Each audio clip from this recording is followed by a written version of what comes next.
మంచి ఆహారంతో పాటు కావాలి స్వచ్ఛమైన నీరు. అదే సనాతన్ జల్. వివరాలకు 8919763872. రేవంత్ రెడ్డి గారు ఈజ్ అ నైస్ జెంటిల్మన్, అద్భుతమైన మనిషి, చాలా సరదాగా, చాలా చలాకీగా మన ఏజ్ గ్రూప్ అయినా ముఖ్యమంత్రి అయ్యిందని చెప్పి మేమందరం సంతోషపడ్డాం. చాలా గొప్పగా ఆయన అనుకున్నది సాధించిండు అని మేము ఆనందపడ్డాం.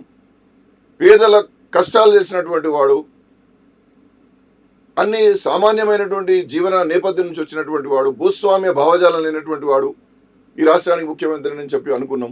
అందుకోసమే కావచ్చు ఒక సామాజిక న్యాయ స్ఫూర్తితో ముందుకు పోతున్నాడు. అన్నాడు కామారెడ్డిలో బీసీ డిక్లరేషన్ పెట్టిండు, ఎస్సీ డిక్లరేషన్ అన్నాడు, ఎస్టీ డిక్లరేషన్ అన్నాడు. అంటే సామాజిక న్యాయ స్పృహతో ఒక కొత్త తరం రాజకీయాలకు ఈయన శ్రీకారం చుడతారని చెప్పి మేమందరం భావించినాం. గౌరవ ముఖ్యమంత్రి గారితో పనిచేయాలని చెప్పి ఆనాడు బీసీ కమిషన్ చైర్మన్గా చాలా నేను ఒక అభిలాషతో ఉన్నా. కానీ క్రమంగా ఆయన చేస్తున్నటువంటి పటాపంచలు అయిపోయాను. ఆయనతో కొనసాగడానికి కూడా ఇష్టపడలేదు. నా టెన్యూర్ అయిపోగానే నేను వచ్చేసిన.